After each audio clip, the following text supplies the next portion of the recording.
Bien, vamos a modo de recordatorio, en una ayuda a memoria, vamos a repasar lo que hemos visto hasta ahora de la vida de Sansón. Sabemos de que este muchacho o este joven adulto, ya vimos la semana pasada, creemos que aproximadamente a sus 30 años es la edad promedio donde por lo menos por cultura hebrea comenzaban ya a visualizar, a enfocarse en tener una familia, en buscar esposa, en hacerse responsables ya como verdaderos hombres.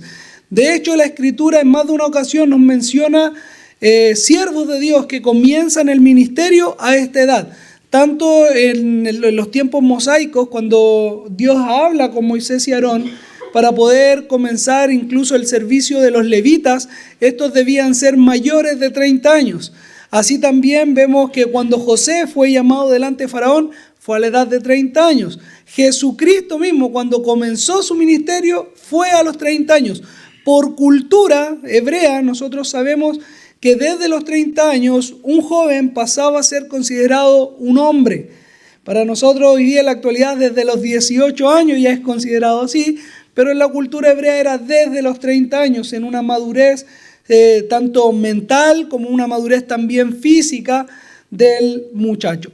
Entonces creemos que a esta edad, la Biblia no lo menciona, pero ya más o menos podría ser entre los 20 y tantos, creo yo, desde los 30, Sansón comienza ya a mirar a su futura esposa, a planificar, a proyectarse como un esposo, futuro padre también.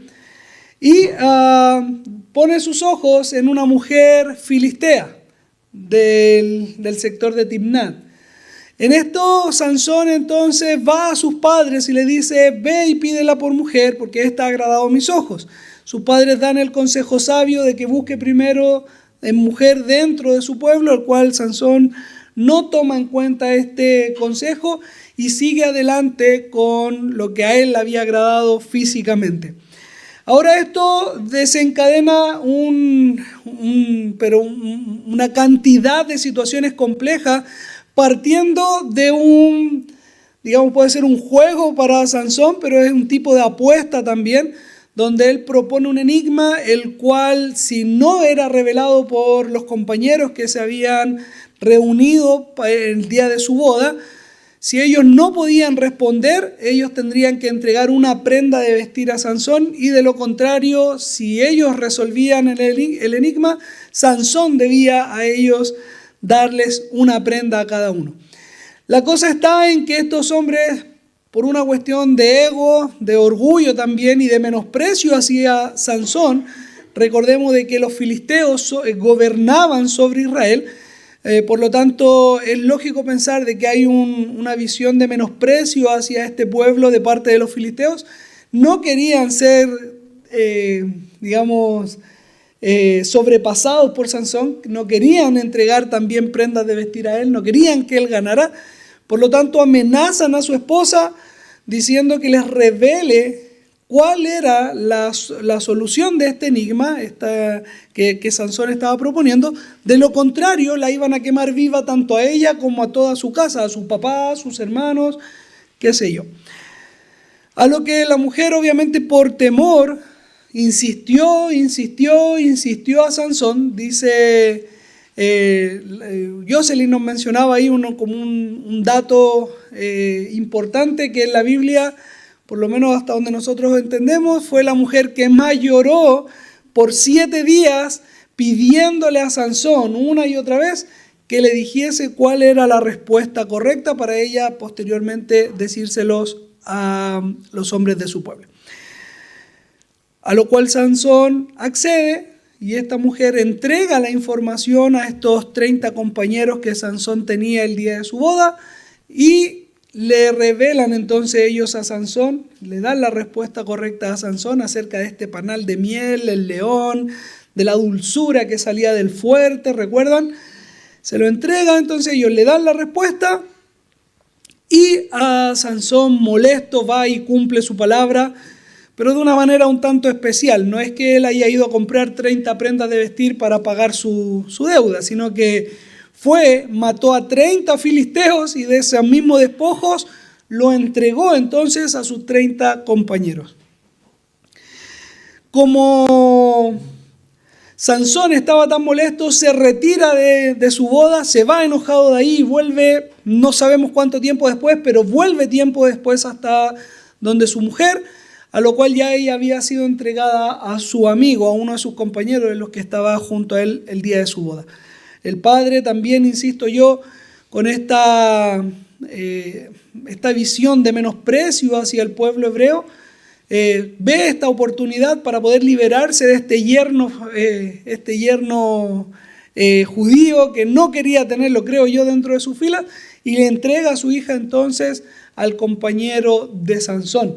Le ofrece la hija menor, Sansón no accede, molesto, y en venganza toma zorras, las amarra, le pone en medio de estas teas, dice la escritura, que son tipo flamas o algún tipo de combustible, antorchas también puede traducirse, y hace que éstas huyan por en medio del campo de trigo y quema el sembradío, no solamente de trigo, sino que también las viñas y otros tantos árboles.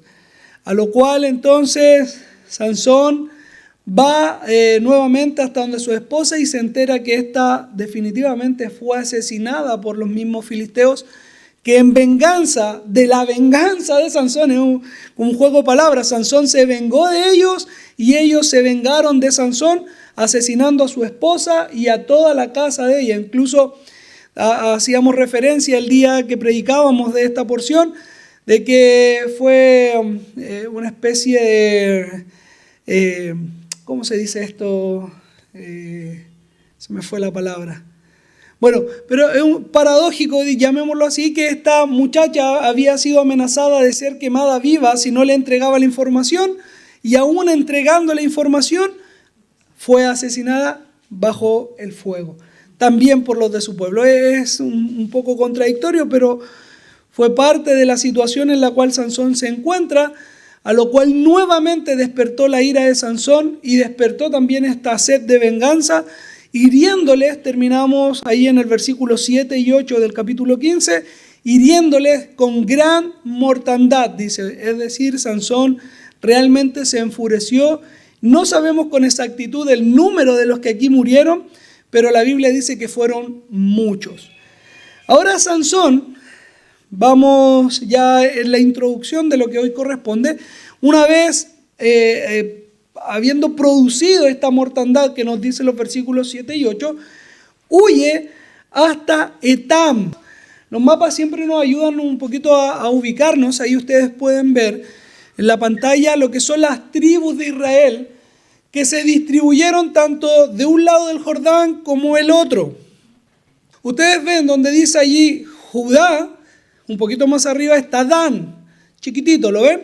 Entre Efraín, Benjamín y Judá, ahí al rinconcito hacia el lado costero, pueden ver la tribu de Dan. Por este sector es donde Sansón hace sus andanzas, y justamente hacia el oeste, si no me equivoco, donde está el mar, nosotros podemos encontrar incluso el día de hoy lo que sería la franja de Gaza. Justamente esta franja de Gaza o son los filisteos, o eran los filisteos de los tiempos bíblicos. Allí es donde Sansón entonces está desarrollando toda su historia. Y él huye entonces, decíamos, hasta Etam, justamente allí. Ahí Etam, donde está la flechita, ustedes pueden ver, yo les decía desde Dan, él huye entonces hasta Etam. Y allí él se esconde en unas peñas, en una cueva entre medio de los cerros, para que nosotros nos hagamos una idea. Ahora justamente vamos a ver cómo esta actitud de Sansón trae repercusiones no solamente para él o sus padres, sino que esto perjudica lamentablemente también al resto de Israel, principalmente a Judá, que ustedes lo pueden ver ahí también un poquito más abajo en el mapa. Todo esto verde que se ven en la pantalla sería la tribu de Judá, y allí es donde se va a desarrollar toda esta historia, todo este relato. Desde allí de Etam, ahí está la otra flechita, los filisteos llegan hasta Lehi, ¿ya? Entonces, es decir, Sansón huye desde Dan hasta Etam, pero los filisteos llegan solamente hasta Lehi. Y entre Etam y Lehi vamos a ver qué es lo que pasa.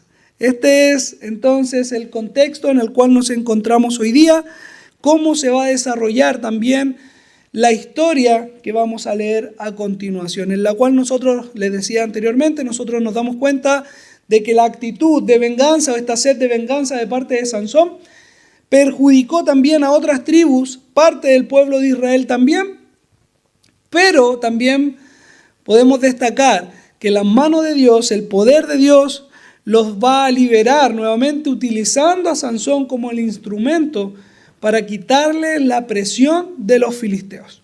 Leemos entonces, ya habiendo orado al Señor, en el capítulo 15, desde el verso 9 hasta el 13. Les anticipaba que vamos a leer hasta el 20, pero nos vamos a detener en 3 porciones.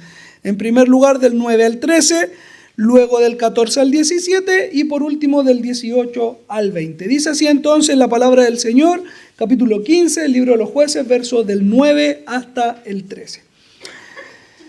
Entonces los filisteos subieron y acamparon en Judá y se extendieron por Lehi. Y los varones de Judá le dijeron: ¿por qué habéis subido contra nosotros? Y ellos respondieron: a aprender a Sansón hemos subido, para hacerle como él nos ha hecho. Y vinieron 3,000 hombres de Judá a la cueva de la peña de Etam, y dijeron a Sansón: ¿no sabes tú que los filisteos dominan sobre nosotros? ¿Por qué nos has hecho esto? Y él le respondió: yo les he hecho como ellos me hicieron a mí. Ellos entonces le dijeron: nosotros hemos venido para aprenderte y entregarte en mano de los filisteos. Y Sansón le respondió: juradme que vosotros no me mataréis. Y ellos respondieron diciendo: no, solamente te aprenderemos y te entregaremos en sus manos, mas no te mataremos. Entonces le ataron con 2 cuerdas nuevas y le hicieron venir de la peña. En los mapas que yo les mostré, ¿se acuerdan? Moisés no, era Sansón, ¿ya? Siervo de Dios también, pero con distinción. Ahora, Sansón entonces, huyendo a Etam, encontramos el contexto de que los filisteos no quedaron tranquilos con lo que él había hecho. No solamente había quemado los sembradíos, sino que posteriormente, cuando él ve que su esposa había sido asesinada, mata a una gran cantidad de filisteos y ellos, en sed también de venganza, es un poquito, digamos, paralela esta venganza de ida y vuelta hacia Sansón y de Sansón hacia los filisteos.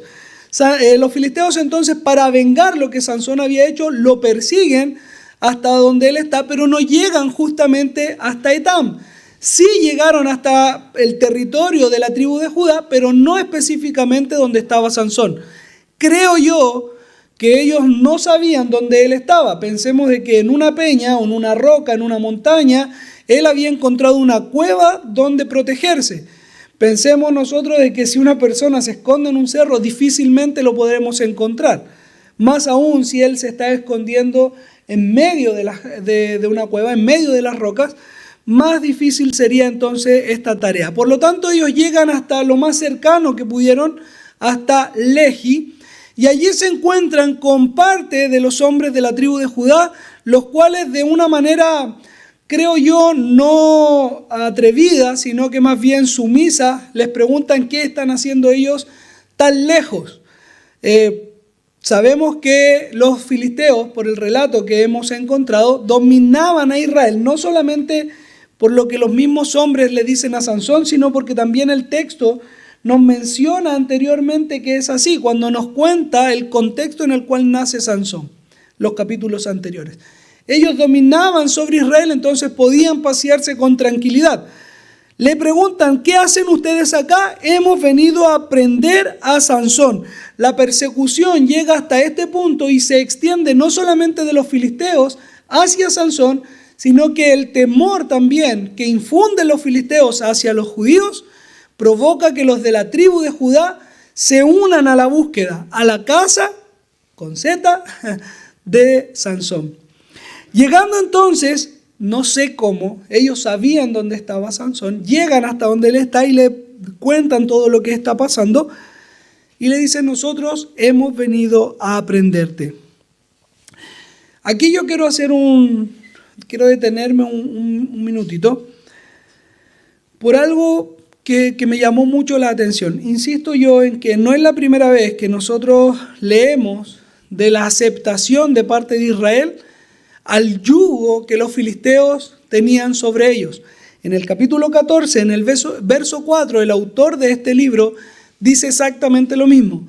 Los filisteos dominan o prevalecen o gobiernan sobre Israel. Y nuevamente en el verso 11 nosotros vemos exactamente la misma declaración de parte de estos hombres hacia Sansón. ¿Acaso tú no sabes que ellos nos dominan? ¿Tú no sabes que ellos tienen autoridad sobre nosotros? Y ahora yo les pregunto, ¿ustedes qué ven en esta actitud? Yo se los anticipaba, una suerte de sumisión a esta autoridad impuesta de los filisteos por fuerza, a través de la batalla. Ellos dominaban, ellos gobernaban sobre Israel, lo podían despojar si ellos incluso lo querían. No sabemos la cantidad exacta de filisteos que llegaron hasta Judá, pero sí vemos que los de Judá fueron 3,000 hombres, varones dice exactamente, a buscar a Sansón. Yo les pregunto, 3,000 hombres no podrían haberse defendido contra los filisteos que llegaron a acampar allí. ¿No podrían haber organizado a los demás hombres de las otras tribus? Pero ¿qué es lo que vemos acá? Un temor, un miedo, una sujeción, una aceptación del yugo que los filisteos tenían sobre ellos. Mis queridos, la analogía que acá nosotros vemos es cómo el ser humano se somete y acepta el yugo que el pecado tiene sobre él. Así como los judíos, como este grupo de hombres, como las tribus en general, aceptaban el yugo de los filisteos, así el ser humano se encuentra sin Dios, aceptando el yugo del pecado, sometiéndose a ello. Y no importa la cantidad de personas que vengan o la cantidad de hombres que seamos, si no entendemos de que no somos esclavos del pecado, si no entendemos de que Cristo nos ha dado libertad, vamos a aceptar de la misma manera el yugo del pecado sobre nosotros. La diferencia que hay entre un creyente y un no creyente es que el creyente ha sido liberado de su maldad, ha sido liberado de la esclavitud del pecado. Pero lamentablemente muchos creyentes viven todavía como incrédulos, esclavos al pecado. Muchos pueden decir, o ustedes mismos han reconocido, es que este pecado yo no lo puedo dejar, este pecado me gobierna, este pecado me domina. Y mis queridos, el que ha sido libertado por el Hijo, dice la Escritura, este verdaderamente es libre.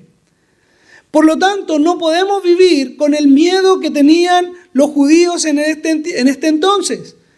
Un miedo hacia la esclavitud que sometidos por los filisteos experimentaban. Así nosotros también no podemos vivir sometidos al pecado que ya hemos sido libertados por Cristo nuestro Señor. No podemos vivir pensando que este pecado en sí nos puede gobernar. Ahora estos hombres, estos 3,000 hombres, a mí me llama mucho la atención esto, yo no me deja de sorprender de que fue necesario que 3,000 hombres fueran a buscar ¿a cuántos? A uno. ¿Les concuerdan las matemáticas o no? No cuadran, ¿cierto? Literalmente eran 3,000 contra 1. Y aún así, me gusta cómo se va desarrollando la historia.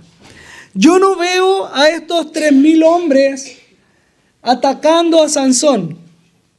Yo veo a estos 3,000 hombres hablando con Sansón. Lo veo con respeto, de parte, tratando de negociar. Yo los veo con un dejo de respeto hacia él, pero al mismo tiempo también de temor. Pero aún así, el temor que tenían sobre Sansón era menos que el temor que tenían sobre los filisteos. Mis queridos, ¿cuántas veces nosotros tememos más a lo que el mundo pueda hacernos y no lo que Dios pueda hacer? Tememos más a lo que el hombre puede hacer con nuestra vida que lo que Dios puede hacer con nosotros. Y actuamos con mucho más respeto, con mucho más entrega hacia los demás que hacia Dios. Escuchamos más lo que me dice el otro que lo que Dios dice en su palabra. Pareciera que ellos tuviesen más autoridad sobre nosotros. Y insisto en esto, ¿cómo podemos vivir bajo el yugo del pecado si Dios ya nos ha libertado a través de Cristo? ¿Cómo podemos respetar más al hombre que aquel que nos ha dado la libertad? Sigamos. Mientras ellos hacen esta suerte de negociación, cuando le están preguntando realmente qué fue lo que sucedió, la respuesta de Sansón vuelve a mostrar el corazón, como lo mencionábamos en el estudio anterior, vemos el corazón de Sansón. Yo les he hecho, término del verso 9, como ellos me hicieron a mí. Otra vez la venganza en la vida de Sansón vuelve a tener una repercusión no solamente hacia él, sino que también a los que le rodean. Mis queridos, la venganza, si nosotros podemos ponerlo en una ilustración, es como una bola de nieve, la cual avanzando se va agrandando y agrandando, y si ésta no tiene un límite, nadie la frena, puede convertirse en una bola gigantesca que destruye todo a su paso. Así también esta rueda o este círculo de la venganza avanza una vez más y como lo leíamos, no solo de una parte sino que también de la otra y pudiesen pasar la vida entera vengándose el uno contra el otro. Por lo tanto, parte de la enseñanza de la vida de Sansón para nosotros es que la venganza solamente termina con el perdón. Hay un dicho, lo veíamos cuando éramos niños, yo sé que ustedes lo saben, la venganza nunca es buena, mata el alma y la envenena, ¿cierto? Lo veíamos en la televisión, un programa para niños, pero ¿cuánta verdad tenía? ¿Cuánta verdad tenía esta frase? Así nosotros lo vemos en las Escrituras, cómo nos encargamos nosotros de nuestras propias cuentas, cómo nosotros queremos vengar del mal que otro nos hace. Y muchos de nosotros, incluso en esto quiero detenerme más para poder hilar más fino, porque algunos dicen, ok, yo no voy a hacer nada contra el otro y lo voy a dejar todo en las manos de Dios. Pero ese dicho solamente lo decimos de boca hacia afuera. Pero en nuestra mente estamos maquinando cómo incluso el Señor podría vengarse, cómo el Señor podría cobrar venganza a mi favor. Eso no es dejar las cosas en las manos del Señor. Eso es estar utilizando, querer utilizar a Dios como nuestro instrumento de venganza. Y el Señor dice que Él es el dueño de la venganza. Una venganza justa y equilibrada, correspondiente al mal que han hecho. Por lo tanto, cuando nosotros decimos dejen las cosas en las manos del Señor, no es solamente decir yo no hago nada, pero estoy esperando como un Jonás arriba de la montaña de que esa ciudad sea destruida. No es así. Es dejar las cosas en las manos del Señor, pero al mismo tiempo perdonar el mal que yo he recibido. A eso nos referimos con soltar la venganza, soltarla en el sentido de decir, Señor, esto te corresponde a ti y no a mí. Y mi corazón puede descansar en la autoridad y justicia de nuestro Dios. Bien, vemos entonces a este Sansón que está en una negociación con los 3,000 hombres de Judá, parte del pueblo de Israel también, y vemos llegar a este momento cúlmine de la negociación, cuando él les dice, no me van a matar ustedes, ¿verdad? No le dicen ellos, sino que solo te vamos a entregar. Mis queridos, créanme, si Sansón hubiese dicho en ese momento, yo no me voy a dejar amarrar, no lo hubiesen amarrado. Por lo tanto, él cedió Él permitió que le amarrasen y lo llevasen hasta donde estaban los filisteos. ¿Con qué propósito? Lo que vamos a ver a continuación, no sé si era parte del plan de Sansón. Yo creo que él solamente entregó por disposición, por una suerte de respeto, de cariño hacia sus hermanos, permitió que a él le amarraran y le llevaran. Como decíamos anteriormente, en esta negociación que estaban haciendo, Sansón se dio cuenta que estaba perjudicándolos de alguna manera y trató de sacarlos de escena y él enfrentar los resultados de sus actos. Lo llevan entonces hasta donde ellos estaban. Ahora, un paréntesis. Decíamos de que estos 3.000 hombres son la representación, la figura de aquellos que se someten a la autoridad del pecado en sus vidas. Son el reflejo de lo que hoy día el ser humano experimenta. Pero también vemos que el temor los lleva a una deslealtad hacia los de su propio pueblo. Muchas veces el pecado que nos domina nos lleva a actuar de la misma forma hacia quienes debiésemos cuidar, por los que debiésemos estar velando, orando, incluso gozándonos por sus victorias. Yo no veo a 3.000 hombres de Judá gozándose en el Señor porque Sansón ha atacado a sus enemigos.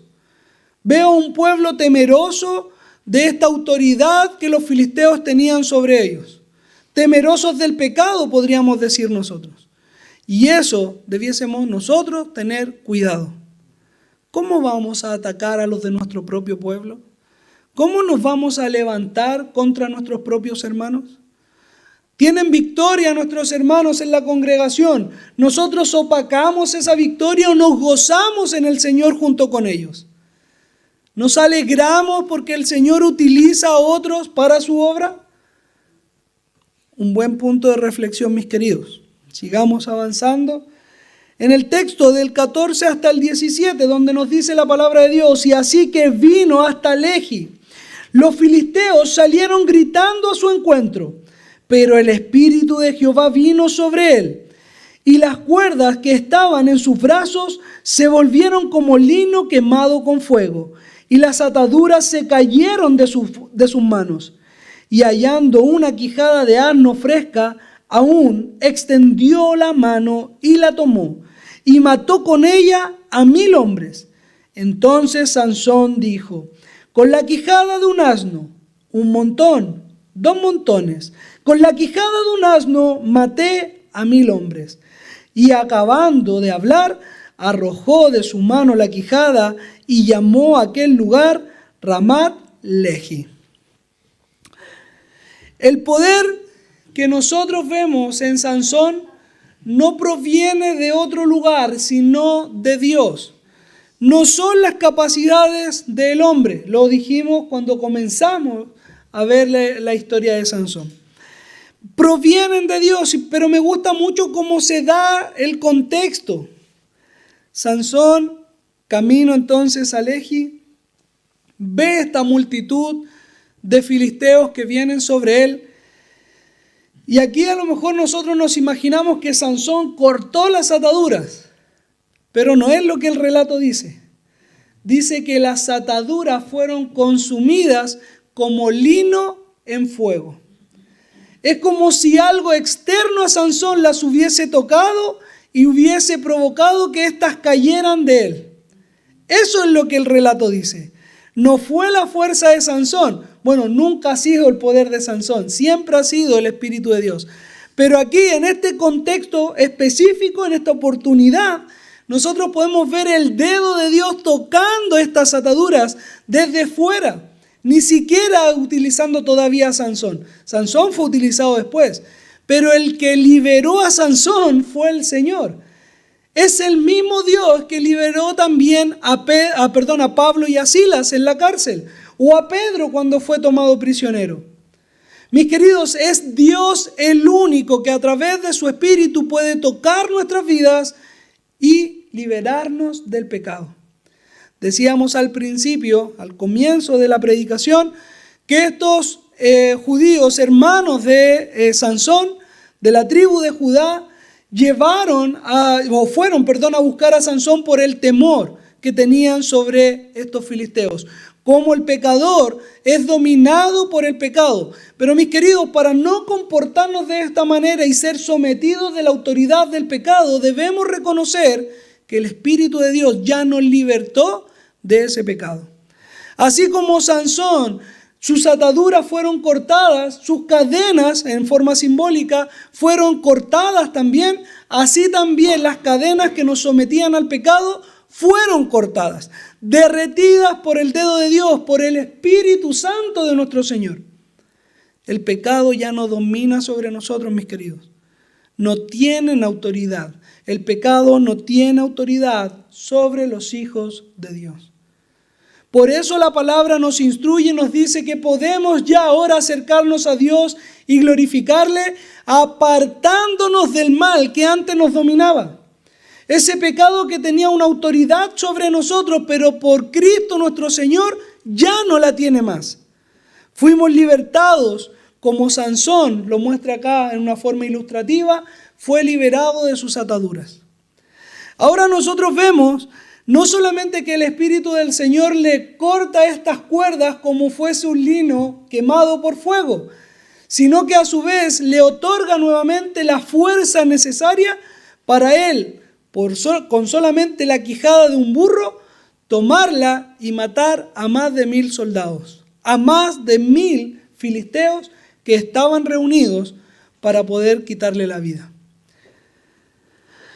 Yo tengo un comentario con respecto a la quijada de burro. Yo no creo que esos 1000 o los que hayan sido, no creo que hayan sido solo 1000 murieron, pero pudieron haber sido más los que venían contra Sansón. Los que hayan sido. Yo no creo que esos filisteos hayan venido acá en donde guardan su espada con quijadas de burros para pelear contra Sansón. La quijada fue el instrumento que Dios le entregó a Sansón solamente. Un paréntesis antes de continuar. Creo que hace mención a que la quijada estaba fresca, le da más, es una forma de aclarar la resistencia que tenía la quijada. Si esa quijada hubiese estado seca, se hubiese roto más fácil. Se muele. ¿Ya? Entonces está aclarando lo que está ocurriendo acá con Sansón, que al estar fresca, estar todavía húmeda, al golpearla contra una armadura o contra una espada, no va a romperse fácilmente. Pero yo les decía, yo no creo que los filisteos que venían contra Sansón viniesen armados con quijadas de burros. Es más, creo que la quijada es un instrumento incluso un tanto insignificante. Es un instrumento que un soldado normalmente nunca escogería. Creo que fue el instrumento que Dios le entregó a Sansón para demostrar que no es el instrumento lo que nos ayuda a nosotros, sino quien lo maneja. Es maravilloso poder ver cómo Dios nos utiliza a nosotros a pesar de lo que somos. Lo vamos a ver posteriormente con la oración que Sansón levanta hacia el Señor. Luego que Sansón ha producido estas 1000 muertes, él entrega un poema. ¿Se acuerdan que yo les decía que encontraba a Sansón un tanto, no solo enigmático con toda esta apuesta que hace, sino que también un hombre poético, inteligente? Cuando desarrolla el enigma hacia los filisteos, es inteligente el enigma que él entrega. Y a su vez nosotros ahora vemos este poema que sale del corazón de Sansón, donde él dice, con la quijada de un asno, un montón, 2 montones. Él está haciendo un poema. Tal vez para nosotros en el español no suene tan bonito, pero en hebreo es precioso. Y él dice, un montón, 2 montones, con la quijada de un asno. Él está diciendo, mira el instrumento que usé, mira lo que yo usé para matar a estos miles. Él hace este poema para recordar lo que se vivió en ese momento. Pero inmediatamente después de haber pronunciado este poema, él tiene una autoridad sobre ese lugar adquirida por la fuerza que venía del Señor. ¿Cómo lo sabemos? Por medio del nombre que él entrega al lugar, Ramat Lehi, que significa colina de la quijada. Eso es lo que Sansón entonces hoy día es. Un hombre con autoridad por causa del Espíritu de Dios en su vida.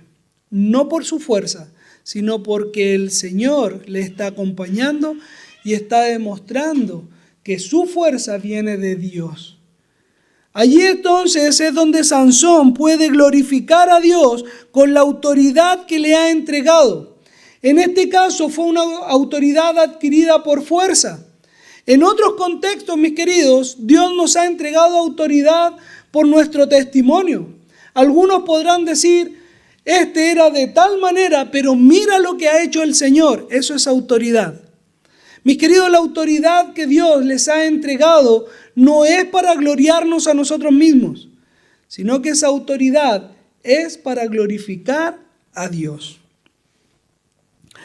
Con un arma poco digna, pone el nombre a este lugar de la misma forma, la quijada, colina de la quijada, para que todos recuerden que el instrumento no es lo importante, sino de dónde viene la fuerza o quién lo utiliza. Ahora, en el relato del verso 18 hasta el 20, nosotros seguimos viendo lo que ocurrió. Y dice así, y teniendo gran sed, clamó luego a Jehová y dijo, tú has dado esta gran salvación por mano de tu siervo, y moriré yo ahora de sed, y caeré en mano de los incircuncisos. Entonces abrió Dios la cuenca que hay en Lehi, y salió de allí agua, y él bebió, y recobró su espíritu, y se reanimó. Por esto llamó el nombre de aquel lugar En Acoré, el cual está en Lehi hasta hoy, y juzgó a Israel en los días de los filisteos 20 años.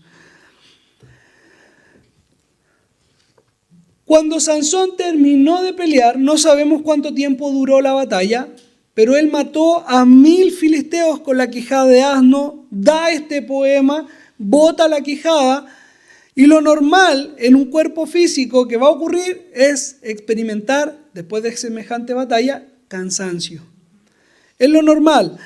Ahora esta necesidad que Sansón tiene lo lleva a algo, a realizar algo. ¿Qué es? ¿Lo vieron ustedes? ¿Qué es lo que Sansón hace después de haber botado la quijada? Clamó a Jehová. Esta es la primera vez, no es la única, pero es la primera vez que el texto nos dice que Sansón clamó. En el contexto en el cual se encuentra Sansón, el clamor fue provocado por una necesidad, en este caso una necesidad física, de agua. Tenía sed y clamó al Señor. Así también la necesidad de nuestras vidas es el percutor del clamor del cristiano. Mis queridos, la necesidad económica, la necesidad de salud, la necesidad del Espíritu de Dios en nuestra familia es lo que debe movernos también. El reconocimiento de esta necesidad nos debe mover al clamor, no a la queja, sino que al clamor hacia el Señor. Algunos preguntan, ¿pero por qué tenemos que experimentar dolor, sufrimiento en nuestras vidas? Porque es una manera, y creo yo, una de las únicas maneras que el ser humano entiende su limitación y va delante del Señor en ruego y en súplica. Y ahora este ruego tiene algo importante. Él dice, tú me has dado la victoria, tú me has hecho vencedor, y ahora yo voy a morir en medio de estos incircuncisos. Sansón ocupa también la lógica, así como lo ocupó su madre, ¿se acuerdan? Cuando estaba con Manoa, y Manoa teme porque Dios se le había aparecido y la mujer le dice, ¿tú crees que si Dios nos quisiese muertos, nos hubiese dado esta tarea de procrear a este hijo que vendría a salvar a Israel, a juzgar a Israel? ¿Tú crees que él hubiese recibido nuestra ofrenda? La lógica.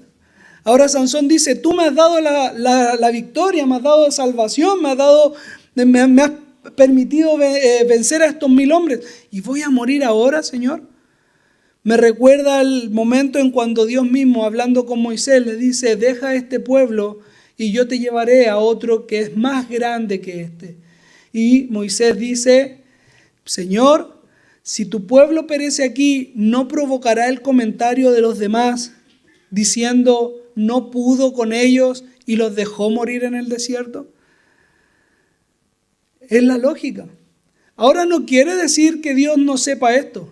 Dios se complace con que nosotros lo entendamos. En que si Dios te ha traído hasta aquí, no es para soltarte de su mano. Muchos de nosotros en el momento de la aflicción creemos que Dios no está presente, pero si Dios te ha llevado a esta instancia para glorificar su nombre, no temas porque Él no te ha soltado. Eso es la lógica que tú también tienes que aplicar en tu vida. Si el Señor ha permitido esto en mi vida, es para moldear mi corazón para su gloria, no para que yo perezca en el camino. Y esto debe fortalecer mi corazón. Debe fortalecer mi espíritu y mi confianza en Dios, porque si Él me ha traído hasta aquí, yo de perecer y aún más, si esa es su voluntad, ¿no es también eso para su gloria? Si incluso Sansón hubiese muerto ahí, ¿no es para la gloria del Señor? Pero aún así el Señor tiene misericordia y abre las aguas en aquel lugar para que este hombre recobre sus fuerzas. Una cosa importante es que también Sansón en esta oración se reconoce a sí mismo como un instrumento. Dice en el verso 18, teniendo gran sed, clamó a Jehová diciendo, tú has dado esta gran salvación por mano de tu siervo. Sansón utilizó una quijada como instrumento para matar a estos 1000 hombres. Y el Señor utilizó a Sansón como un instrumento para llevar su voluntad a cabo.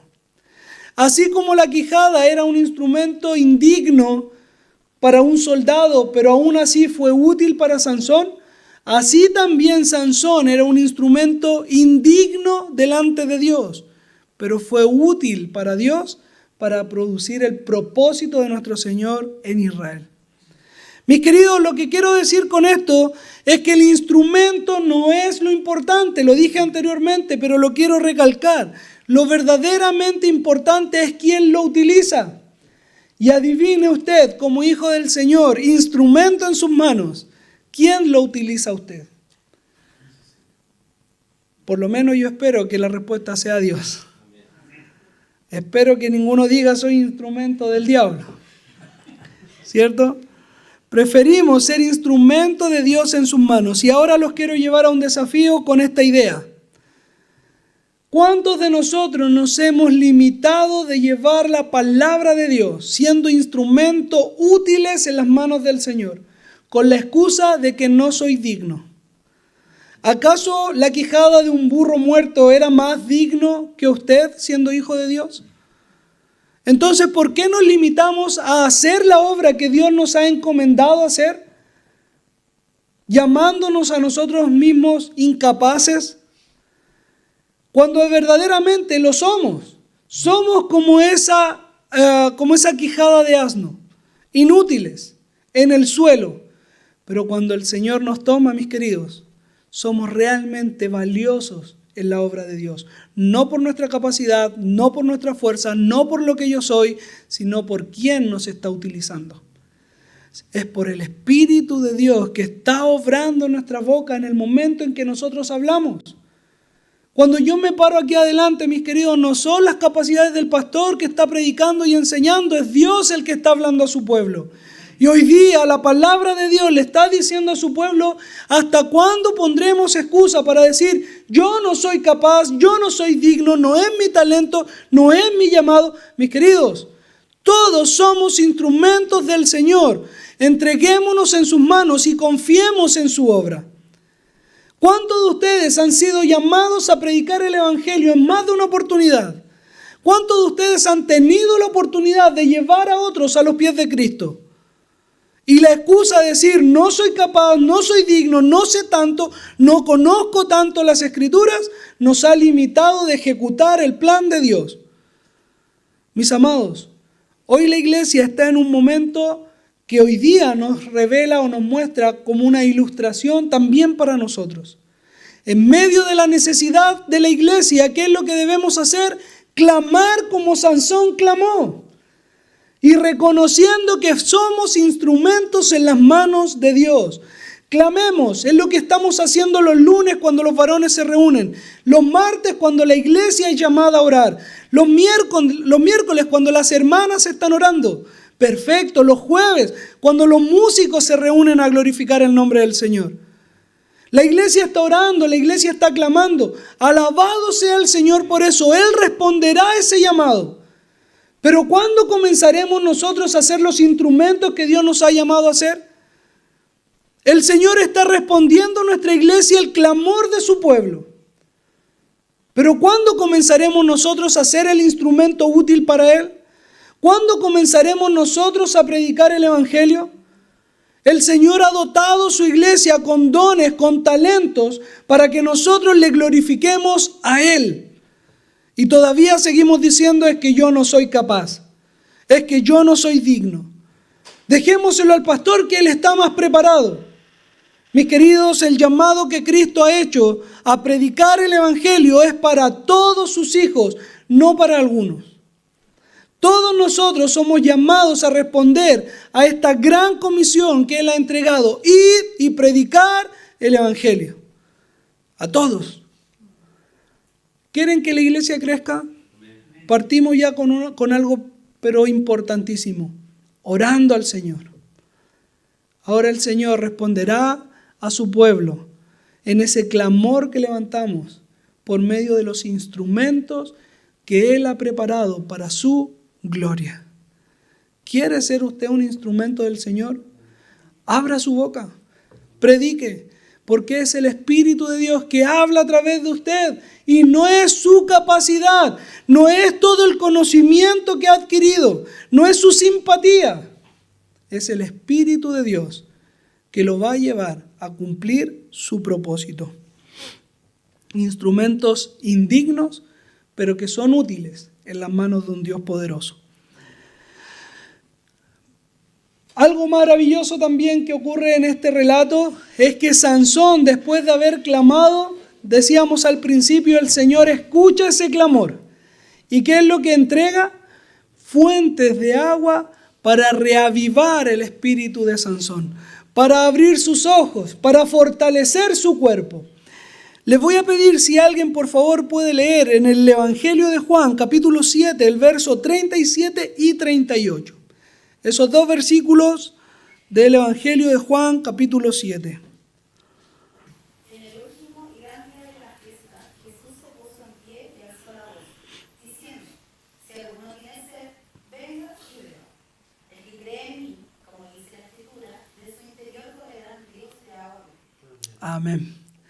¿Hay alguno que tiene sed de Dios? Clame al Señor y Él oirá el lloro, Él oirá nuestro clamor y con gozo responderá a esa súplica que se levanta con fe delante de Él.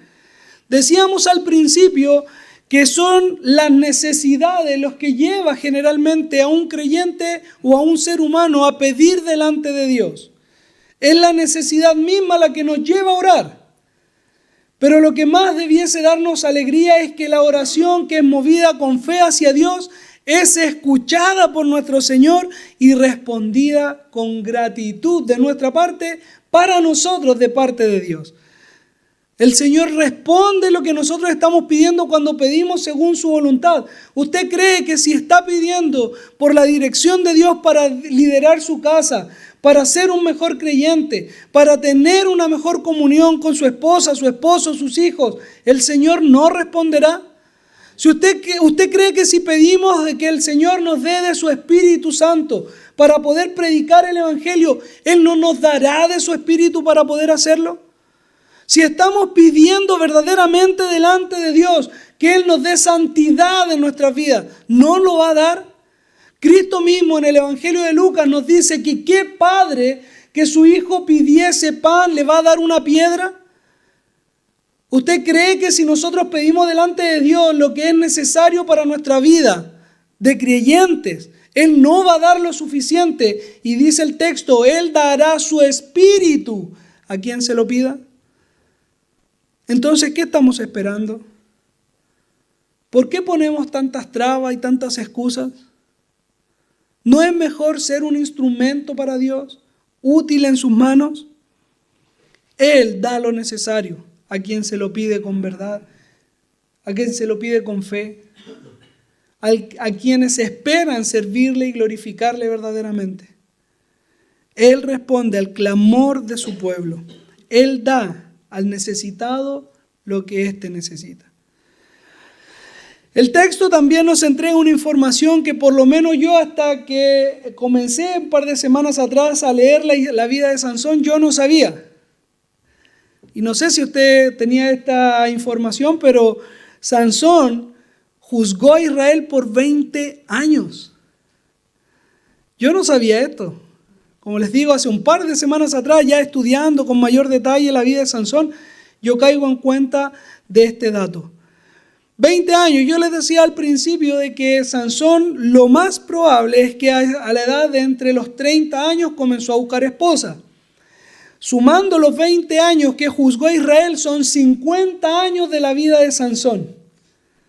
20 años juzgando a su pueblo.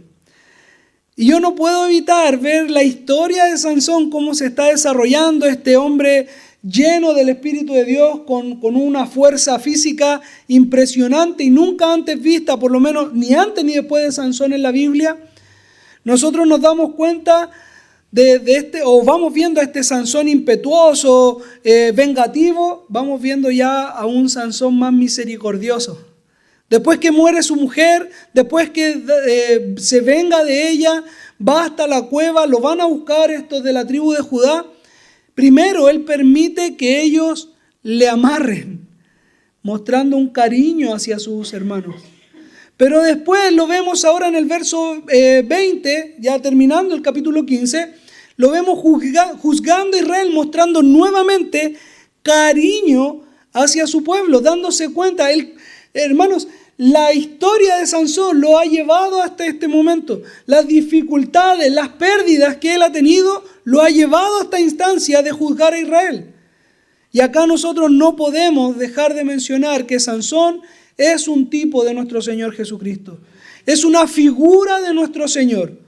Cuando vemos a Sansón misericordioso entregándose por su pueblo, permitiendo que éste le amarren, lo tomen, lo entreguen a los filisteos.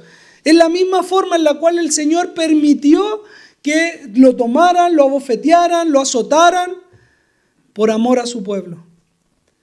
El Señor, si hubiese querido, hubiese traído legiones de ángeles, según sus propias palabras frente a Pilato, hubiese podido traer legiones de ángeles que lo sacaran de ese lugar.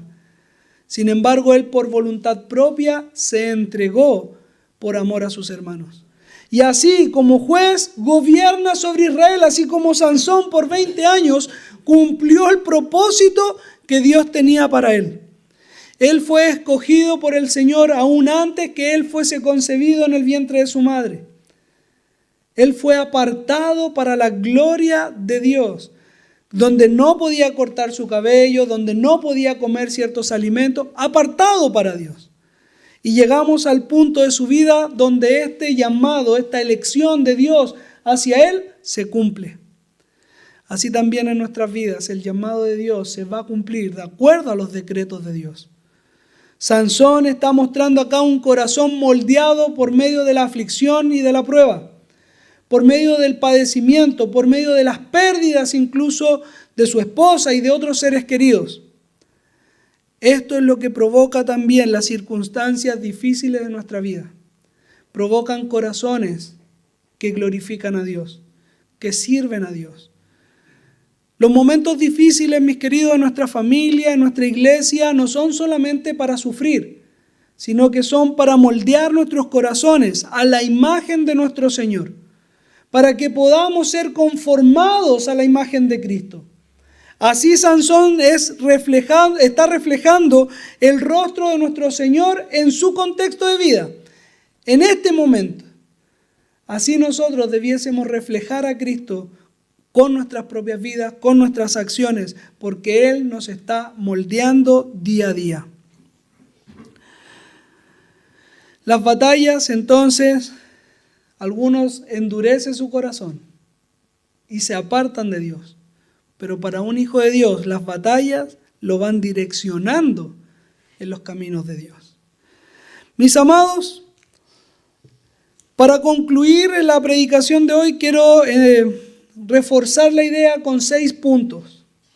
La primera de ellas es que el sometimiento y la sumisión al pecado solamente debiesen vivirla y experimentarlas aquellos que no conocen a Cristo. Nosotros ya no somos esclavos al pecado. Nosotros ya no dependemos de esa autoridad que el pecado tenía sobre nosotros. Por lo tanto, actuemos, vivamos como verdaderos hijos de Dios, libres de esta autoridad del pecado. En segundo lugar, el ciclo de la venganza solamente va a terminar con el perdón. No podemos nosotros tratar de vengarnos nosotros mismos, aun cuando hemos dicho que lo dejamos en las manos de Dios. Porque si nuestro corazón está inclinado a que a esa persona le ocurran cosas malas, aún estamos esperando venganza. Pero cuando entregamos esto en las manos de Dios, significa que nos olvidamos completamente y dependemos de lo que Dios va a hacer con tal o cual persona.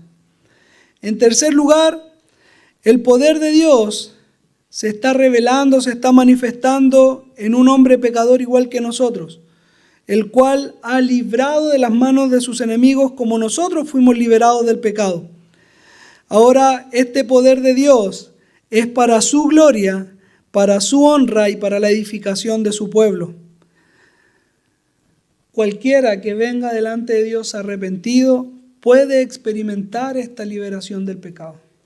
Cualquiera que confiese a Cristo como el Señor soberano de su vida, arrepentido de su maldad, alcanza el perdón de su pecado y se transforma en un instrumento, en un vaso de barro que es lleno del Santo Espíritu de Dios. Cualquiera de nosotros puede experimentarlo, por lo tanto, venga en arrepentimiento delante de Dios y confiésele como el Señor de su vida y vea cómo es utilizado para Él. En cuarto lugar, no importa el instrumento que se utilice. No soy yo, no es la quijada, no fue Sansón. Es Dios el que está actuando a favor de su iglesia. Por lo tanto, confíe en Él, espere en Él, porque Él hará.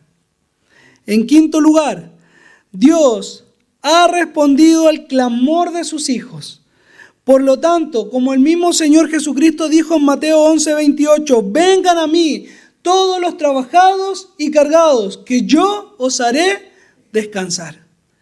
Así nosotros vemos en la vida de Sansón cómo clamando a Dios en una sed física, esta oración, este clamor fue respondido. Así también nosotros podemos clamar delante del Señor y Él responderá a favor de su pueblo. Y en último lugar, la vida de Sansón nos apunta a Cristo. Sansón y las circunstancias difíciles que él experimentó lo moldearon para poder reflejar a Jesús en su vida. Así también nosotros experimentaremos en esta vida adversidad, pero todo esto nos apunta solo a una persona, a Cristo, y su rostro en nuestras vidas. Que el Señor bendiga su palabra, que el Señor bendiga también a su iglesia. Les invito. Fue tu cruz la que me salvó.